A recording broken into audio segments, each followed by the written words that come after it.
저는 추세가 꺾이는 거를 여러 번 봐왔거든요. 아마 안 될 겁니다. 예, 뭘 해도 안 될 거예요. 지금 뭐 안철수를 그러니까 국민의당을 어떻게 핸들할 것이냐, 어떻게 연대하고 어떻게 또 대립각을 세워서 하여튼 국정을 끌어가냐는 과제에서 이제 안철수 대표는 더 이상 그 변수가 되질 못하고. 그래서는 트럼프하고 이제 알고 보면 그것도 에너지 많이 썼는 일이라고 생각이 들어요. 실실하는 거겠지만. 네. 근데 실제로 다시 한국으로 돌아오면 앞에 저는 홍준표는 별거 없다고 보는데요. 안철수.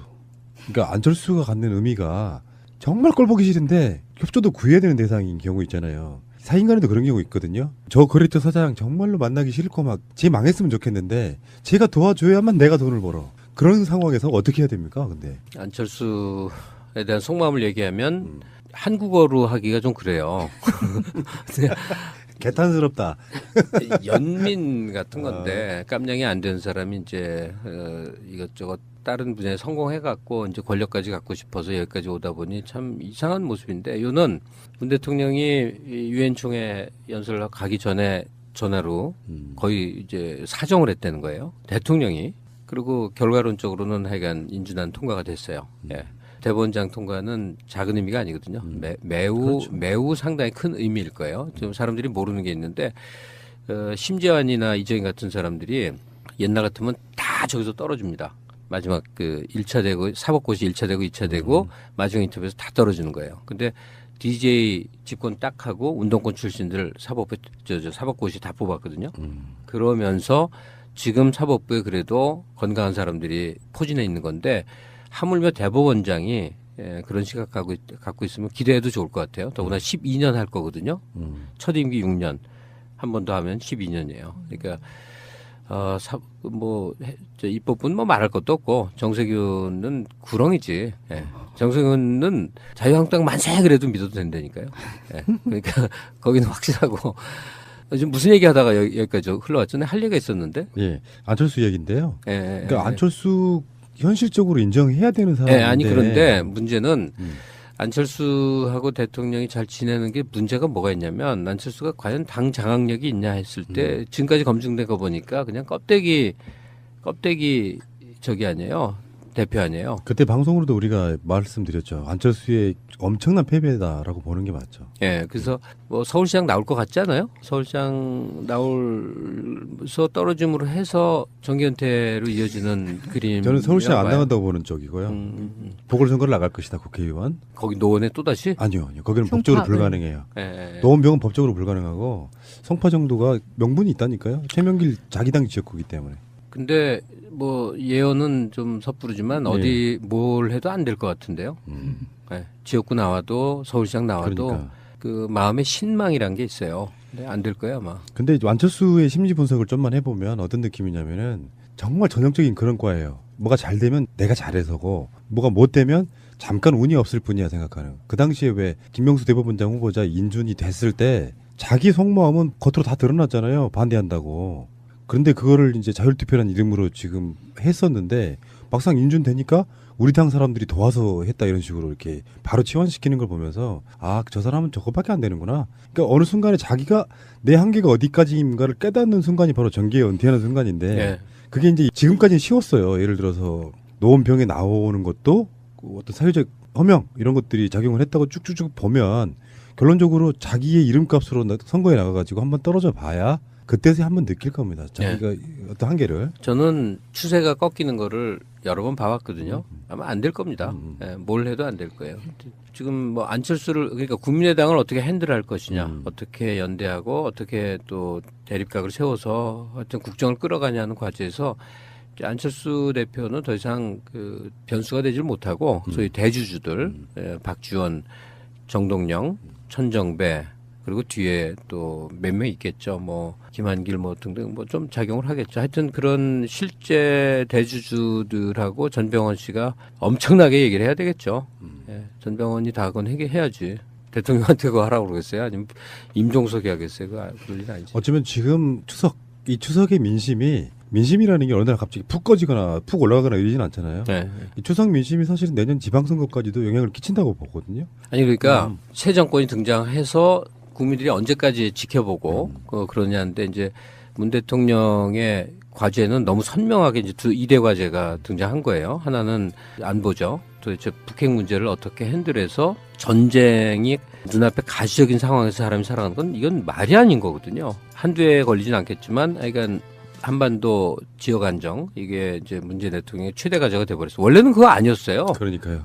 예상이 없었죠. 이게 갑자기 등장을 해서 이게 너무 중대한 과제가 되고, 또 하나는 이제 소득 이전이죠. 경제가 일정 시점이 되면 국가에서 강제적으로 가령 노동자 임금 상승의 방법이 있거나 복지라는 재정 투자 방법이 있거나 하여튼 어떤 형태로건 위로 쭉 올라간 돈을 특정한 시점에 아주 전폭적으로 밑으로 내리는 일들이요. 그게 지금 문재인 정부의 선결 과제가 된 거죠. 왜냐하면 중하위 계층들의 구매력이 이렇게 없어갖고는 그냥 아마 자빠질 것 같아요. 그러니까 경제가 어려운 게 아니고 경제가 분배가 안 되고 있는 거죠. 근데 문 대통령은 경제의 가시적 성과를 옛날에는 대통령이 막 휘저어서 대기업의 수출 뭐 몇 %가 달성하고 성장률 이거 얘기하고, 근데 이제 그 얘기는 안 속아 넘어가요. 그보다는 소득 이전에 정권이 총력을 걸어서 적어도 한 1, 2년 안에는 그 가시적 결과물이 피부로 느껴지게 만들어야 된다고요.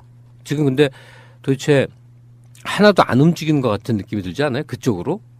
저는 감지되질 않아요. 근데 저 누구야, 저 공정거래인 누구죠? 김상조나 김동연이나 뭐 이런 사람들이 지금 장하성이나 그냥 있지 않겠죠. 이 과제를 알고 있겠지. 그러면서 이제 플래닝을 할 거라고 생각이 들지. 그건 하자마자 할 수 있는 문제가 아니라고 생각해서 그런 것 같은데, 이거는 문 대통령이 양대 과제를 소득 이전하고 그다음에 남북 평화라는 양대 과제를 상당한 정도로 임기 2년 차 이내까지 결과물을 보이면 그다음에는 그냥 민주당 주류 사회로 장기가 간다고 볼 수 있을 것 같아요. 그러니까 문 대통령으로서는 지금 허리띠 바짝 메고 고민 더 많이 해서 해야 되는데, 1차 결과물은 내년 6월 지방선거 때 한 번 나오죠. 근데 그때까지는 저는 상당히 상황이 좋다고 보는데요. 그러니까. 예. 그러니까 뭐 여러 가지 이슈 논란 끝에 지지율이 빠지고 있긴 한데요. 예전 같으면은 그 지지율이 출렁해서 한 10몇 프로 빠지고 그러거든요. 그럼요. 촛불의 어떤 반대쪽에 계시는 분들이 뭐랄까 조금씩 뭐랄까 자기들의 회귀 본능 같은 걸로 돌아가는 그런 느낌이지, 이쪽 분들의 지지가 빠지고 있다는 느낌은 없거든요. 아니 그러니까 문재인 대통령이 높은 게 사실은 아니에요. 문재인의 상대 쪽 쪽에 사람이 없으니까 마음을 주질 못해서 에라 모르겠다 이제 그 따라가는 심리 있잖아요. 밴드웨건이라고 그러나? 그렇게 돼버린 건데, 아무리 연구해서 그 명단을 들여다봐도 거기 리더급 보여요? 자한당 또 바른당에 없죠. 예. 없어요. 이은재 씨 정도면 어떨까? 아니면 전희경 씨 같은 떼하세요. 슈퍼스타를 딱 어울리잖아요. 이미지상. 네. 예. 아이고, 제가 봐도 그쪽 사람들은 지금 현재 비전이 없어 보여서 그 비전이 없는 게 가장 더 침울할 수도 있거든요. 어떻게 생각해 보면은 문재인 대통령과 직접 관련이 있는데, 문재인 대통령이 본인의 페미니즘적 성향, 여성 우대 여기에 대해서 농담으로 이런 말을 했어요. 뭐 참여정부 때 우리가 엄청난 일을 했다. 뭐 그러면서 최초의 여성 총리, 최초의 무슨 법무부 장관 이야기하다가 나중에 뭐라 그러냐면은, 심지어 나는 내가 대통령 선거에 나가서 내가 떨어져가지고 최초 여성 대통령을 만들었다 이야기해요. 문재인 대통령이 그런 재밌는 분이신데, 문재인 대통령이 지금 현재 어떻게 하느냐가 어떻게 보면 역사에 불필요한 건 없는 것 같아요. 한국의 주인들 있죠, 주인. 저 같은 사람은 우리는 다 머슴이고, 이제 현실적으로 주인이 있어요. 뭐 재벌 오너들 주인이고, 언론사 쪽에 뭐 학계 하여튼 다 있어요. 그 주인들이 모이면 동창 관계나 혈연 관계나 뭐 모임 관계로 다 엮여 있어요. 다 엮여. 그냥 싸그리 엮입니다. 그 사람들은 다 집안이야. 전혀 다른 기업과 무슨 대학과 무슨 국회와 무슨 사법부의 누구 다 집안이야. 근데 이제 이 사람들이 적어도 1, 2년 전만 하더라도 민주당은 필요악처럼 생각을 하는 거예요. 야당이 필요하니까. 대신 우리 당은 당연히 새누리당이야. 당연히 새누리당이야. 그래서 그쪽 사람들하고 골프 치고 해외여행 가고 그 사람들하고 혼사 맺고 친구도 거기 있고 다 그거예요. 근데 그 연애 고리가 서서히 이탈해서 지금 보니까 특히 이제 기업 갖고 있는 사람들도 평상시 관계 맺기, 평상시 뭐 술도 먹으러 가고 해외 여행할 때 같이도 가고 하는 그 관계가 아직 매우 많지는 않지만 민주당 쪽 사람들로 옮겨가고 있는 것 같아요.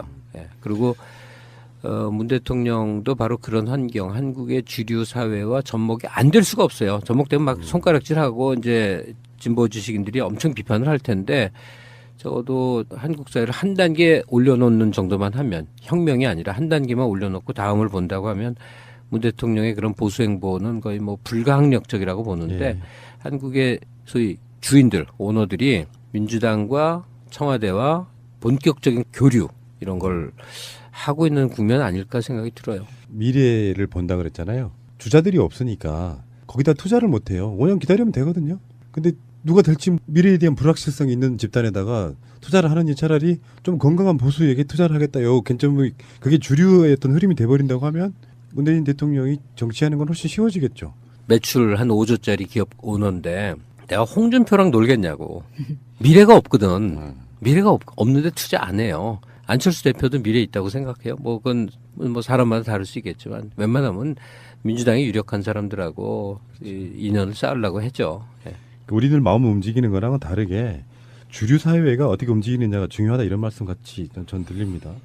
그리고 그게 소망이나 바람이 아니라 아마 거의 불가항력적으로 그렇게 될 건데 그 모습을 현재 촛불 시민들이 견뎌낼 수 있느냐 하는 거예요. 그렇죠. 이제 꼴 보기 싫은 거지. 아주 싫겠지. 매우 싫겠죠. 예.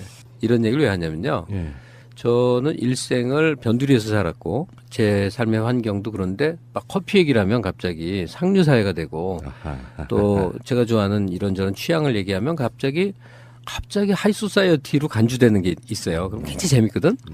근데 제가 이제 매일 라디오 진행하는 거 아시죠? 밤에 음악 TBS에서 하시죠. 예, 하는데 게시판에 택시 기사 중에 이름이 익숙한 분이 김갑수 씨를 참 좋아하는데 왠지 거리감이 느껴져서 가까이 또 느낄 수 없다. 뭐 그런 글이 올라왔어요. 그래서 이게 무슨 소리냐? 라고 해서 아예 생방 중에 도대체 그 속마음이 뭔지 좀 써달라 그랬더니 조금 있다가 그 사람이 다시 올렸어요. 그대는 상류층, 나는 하류층. 이거 올렸어. 근데 마음이 찡해지는데 아주 굉장히 복잡한 생각이 막 속에서 그 순간에 오갔거든요. 한 얼마 전인데. 아, 내가 마이크를 잡고 있는 사람이고 또 내가 입에서 뭐라고 조잘조잘 얘기하는 걸 들어서도 그렇고 아, 내가 상류 사회로 간주될 수 있는 종류의 사람이 돼 있구나. 이걸 어느 순간 퍼뜩 느끼는 거예요. 그러면서 지금 얘기로 연장을 해서 오면 지금 문재인 대통령을 포함해 민주당이나 내각의 중요한 사람들이 어울리는 사회, 어울리는 관계들 있잖아요. 그게 상류 사회라고 느껴지는 순간 그들의 지지자들이 얼마나 배신감을 느낄까. 나처럼 국밥 먹어야 되고 나처럼 안경 10,000원짜리 써야 되고 뭐 허름한 인생에 되는데 분명히 배신감 느낄 거예요. 근데 사실은 그게 아니거든. 속마음은 그게 아니거든. 그리고 생활을 얼마나 서민적으로 사느냐는 전혀 문제가 아닌 거거든요. 그렇죠. 인식의 문제니까. 하여튼 뭐 말이 좀 복잡해졌는데 간단히 추리자면 적어도 한국 사회가 한 단계 도약하는 것으로 문재인과 민주당이 사회의 주류가 되는 과정이 있다고 한다면 기성의 지지층들이 상당히 배신감을 느낄 여지가 많을 것이다. 그런데 어쩔 수 없고 그렇게 가는 것이 우리로서는 한국으로서는 잘 되는 길이다. 자한당이 다시 권력을 회복하는 그 그림보다는 한 200배 나은 일이다. 이렇게 생각을. 근데 그 얘기 헛소리 하나 보태면 난 근데 좀 없는 척이 너무 싫어. 그러니까 많이 봅니다. 잘 아는 사람이 시계가 5천만 원짜리 시계거든요. 우연히 알았어요. 야, 이거 얼마나 하냐 그랬더니 하여튼 알았는데 거기 나가서 그 반찬 깎는 얘기를 막 하는 거야. 예능 프로에서. 그걸 좋아하는 걸 알거든.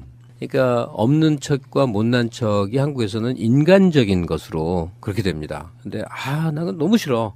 있는 척이 제일 바보 같은 것이지만 없는 척은 그러니까 자기는 모자란 영어 단어 얘기하면 누구나 중고등학교 때 영어 배웠는데 막 발음이 막 꼬여서 뭐 모르는 것처럼 막 이런 거 놀리고 막 이런 거 있잖아요. 그런 그 인간적이라는 민명하에 그 없는 척으로 서로를 끌어내려서 편안해지는 그런 사회 심리가 굉장히 싫어요.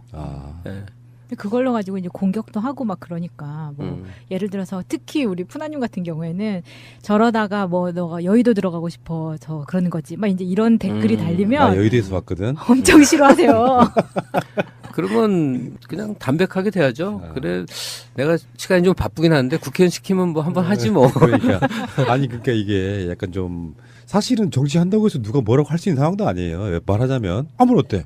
나만큼 일반 시사를 수년 동안 나만큼 공부한 사람 있으면 나와보라고 할 수 있는데 아닌 걸 기라고 하니까 입장에서 열받는 거예요. 그게. 내가 좀 약간 놀랄 아. 같은 얘기를 좀 할게요. 돈 얘기를 좀 할게. 아, 국회의원들을 막 기득권으로 얘기해요. 네. 예? 그 사람들이 한 달에 뭐 세비가 1,000만 원이 넘고 뭐 어쩌고저쩌고 근데 이것저것 제하면 뭐 한 8,900만 원, 한 1,000만 원 받는다고 쳐야 보좌진도 있고. 그러니까 학생들이나 소박한 사람들은 엄청 돈을 많이 받는 상류층이라고 간주하고 막 이러거든. 근데 이제 사실은 국회의원들이 버는 돈 돈으로 치면 아무것도 아니다 이거예요. 돈을 버는 사람 입장에서 보면 그 국회의원이라는 직업 절대 안 합니다. 갖고 있는 자산 규모가 이제 실제 이제 재력이지만 자산을 제외하고 매달 소득이라 하더라도 지금 기준으로 한 5,000은 넘어야 한 달에 5,000 이상은 벌어야 뭐 돈을 좀 버는 게 되는 거예요. 근데 소박한 사람들 입장에서 보면 국회의원 그것도 우리가 좋아하는 국회의원들이 실제로 알고 봤더니 뭐 굉장히 비싼 무슨 레스토랑에서 한 끼에 얼마짜리 먹을 수도 있고 뭐 이렇게 생각하면 배신감 느끼는데 사실 그거는 아직 어리고 착해서 그런 것 같아. 학생들이어서 그런 것 같아. 막 그 손가락질하더라고. 그러니까 계급이라고 하긴 그렇고 사회 계층적 분화 상태 있잖아요. 여기에 대해서 그러니까 자꾸 가면을 쓴다니까. 자꾸 거짓말을 해야 돼. 뭐 소박한 척, 소탈한 척, 없는 척. 근데 그거 굉장히 웃기는 위선처럼 느껴지더라고요. 네. 자, 정치 얘기도 재밌고요. 커피 얘기도 재밌고요. 마지막입니다. 이제. 마지막 하기 전에 우리 나가서 담배 한 대 피고 올게요. 감사합니다. 하는 순간이 바로 정계에 은퇴하는 순간인데 네. 그게 이제 지금까지는 쉬웠어요. 예를 들어서 노원병에 나오는 것도 그 어떤 사회적 허명 이런 것들이 작용을 했다고 쭉쭉쭉 보면 결론적으로 자기의 이름값으로 선거에 나가가지고 한번 떨어져 봐야 그때서 한번 느낄 겁니다. 자기가 어떤 한계를. 저는 추세가 꺾이는 거를 여러 번 봐왔거든요. 아마 안 될 겁니다. 예, 뭘 해도 안 될 거예요. 지금 뭐 안철수를 그러니까 국민의당을 어떻게 핸들할 것이냐, 어떻게 연대하고 어떻게 또 대립각을 세워서 하여튼 국정을 끌어가냐는 과제에서 이제 안철수 대표는 더 이상 그 변수가 되질 못하고 소위 대주주들 박지원, 정동영, 천정배 그리고 뒤에 또 몇 명 있겠죠. 뭐 김한길 뭐 등등 뭐 좀 작용을 하겠죠. 하여튼 그런 실제 대주주들하고 전병헌 씨가 엄청나게 얘기를 해야 되겠죠. 예, 전병헌이 다 그건 해야지. 대통령한테 그거 하라고 그러겠어요? 아니면 임종석이 하겠어요? 그럴 일은 아니지. 어쩌면 지금 이 추석의 민심이라는 게 어느 날 갑자기 푹 꺼지거나 푹 올라가거나 이러진 않잖아요. 네. 이 추석 민심이 사실은 내년 지방선거까지도 영향을 끼친다고 보거든요. 아니 그러니까 새 정권이 등장해서 국민들이 언제까지 지켜보고 저는 추세가 꺾이는 거를 여러 번 봐왔거든요. 아마 안 될 겁니다. 예, 뭘 해도 안 될 거예요. 지금 뭐 안철수를 그러니까 국민의당을 어떻게 핸들할 것이냐, 어떻게 연대하고 어떻게 또 대립각을 세워서 하여튼 국정을 끌어가냐는 과제에서 이제 안철수 대표는 더 이상 그 변수가 되질 못하고. 그래서는 트럼프하고 이제 알고 보면 그것도 에너지 많이 썼는 일이라고 생각이 들어요. 실질하는 거겠지만. 네. 근데 실제로 다시 한국으로 돌아오면 앞에 저는 홍준표는 별거 없다고 보는데요. 안철수. 그러니까 안철수가 갖는 의미가 정말 꼴보기 싫은데 협조도 구해야 되는 대상인 경우 있잖아요. 사인간에도 그런 경우 있거든요. 저 거래처 사장 정말로 만나기 싫고 막 쟤 망했으면 좋겠는데 제가 도와줘야만 내가 돈을 벌어. 그런 상황에서 어떻게 해야 됩니까? 근데 안철수에 대한 속마음을 얘기하면 한국어로 하기가 좀 그래요. 개탄스럽다. 연민 같은 건데 깜냥이 안 되는 사람이 이제 이것저것 다른 분야에 성공해갖고 이제 권력까지 갖고 싶어서 여기까지 오다 보니 참 이상한 모습인데 이거는 문 대통령이 유엔 총회 연설을 가기 전에 전화로 거의 이제 사정을 해보니까 그냥 껍데기 저기 아니에요. 대표 아니에요. 그때 방송으로도 우리가 말씀드렸죠. 안철수의 엄청난 패배다라고 보는 게 맞죠. 예, 그래서 뭐 서울시장 나올 것 같지 않아요? 서울시장 나올서 떨어짐으로 해서 정계은퇴로 이어지는 그림. 저는 서울시장 안 나간다고 보는 쪽이고요.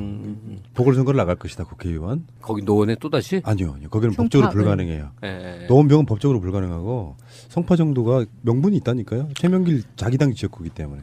근데 뭐 예언은 좀 섣부르지만 어디 뭘 해도 안 될 것 같은데요. 예, 지역구 나와도 서울시장 나와도 그러니까. 그 마음의 신망이란 게 있어요. 근데 안 될 거야 아마. 근데 안철수의 심리 분석을 좀만 해보면 어떤 느낌이냐면은 정말 전형적인 그런 과예요. 뭐가 잘 되면 내가 잘해서고 뭐가 못 되면 잠깐 운이 없을 뿐이야 생각하는. 그 당시에 왜 김명수 대법원장 후보자 인준이 됐을 때 자기 속마음은 겉으로 다 드러났잖아요. 반대한다고. 그런데 그거를 이제 자율투표라는 이름으로 지금 했었는데 막상 인준되니까 우리 당 사람들이 도와서 했다 이런 식으로 이렇게 바로 치환시키는 걸 보면서 아, 저 사람은 저것밖에 안 되는구나. 그러니까 어느 순간에 자기가 내 한계가 어디까지인가를 되는 거예요. 대통령이. 그리고 결과론적으로는 하여간 인준안 통과가 됐어요. 예. 대법원장 통과는 작은 의미가 아니거든요.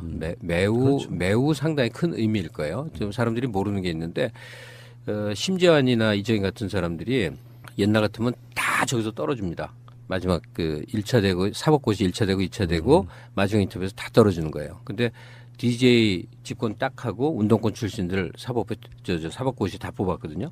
그러면서 지금 사법부에 그래도 건강한 사람들이 포진해 있는 건데 하물며 대법원장이 그런 시각 갖고 있으면 기대해도 좋을 것 같아요. 더구나 12년 할 거거든요. 첫 임기 6년. 한 번 더 하면 12년이에요. 그러니까 입법부는 뭐 말할 것도 없고 정세균은 구렁이지. 예. 정세균은 자유한국당 만세 그래도 믿어도 된다니까요. 예. 그러니까 거기는 확실하고 지금 무슨 얘기하다가 여기까지 흘러왔잖아요. 할 얘기가 있었는데. 예, 안철수 얘기인데요. 예, 그러니까 예. 안철수 현실적으로 인정해야 되는 사람인데. 예, 아니 그런데 문제는 안철수하고 대통령이 잘 지내는 게 문제가 뭐가 있냐면 안철수가 과연 당 장악력이 있냐 했을 때 지금까지 검증된 거 그러냐는데 이제 문 대통령의 과제는 너무 선명하게 이제 이대 과제가 등장한 거예요. 하나는 안보죠. 도대체 북핵 문제를 어떻게 핸들해서 전쟁이 눈앞에 가시적인 상황에서 사람이 살아가는 건 이건 말이 아닌 거거든요. 한두 해에 걸리진 않겠지만 그러니까 한반도 지역 안정 이게 이제 문재인 대통령의 최대 과제가 돼버렸어요. 원래는 그거 아니었어요. 그러니까요. 예상이 없었죠. 이게 갑자기 등장을 해서 이게 너무 중대한 과제가 되고 또 하나는 이제 소득 이전이죠. 경제가 일정 시점이 되면 국가에서 강제적으로 가령 노동자 임금 상승의 방법이 있거나 복지라는 재정 투자 방법이 있거나 하여튼 어떤 형태로건 위로 쭉 올라간 돈을 특정한 시점에 아주 전폭적으로 밑으로 내리는 일들이요. 그게 지금 문재인 정부의 선결 과제가 된 거죠. 왜냐하면 중하위 계층들의 구매력이 이렇게 없어갖고는 그냥 아마 자빠질 것 같아요. 그러니까 경제가 어려운 게 아니고 경제가 분배가 안 되고 있는 거죠. 근데 문 대통령은 경제의 가시적 성과를 옛날에는 대통령이 막 휘저어서 대기업의 수출 뭐 몇 %가 달성하고 성장률 이거 얘기하고 근데 이제 그 얘기는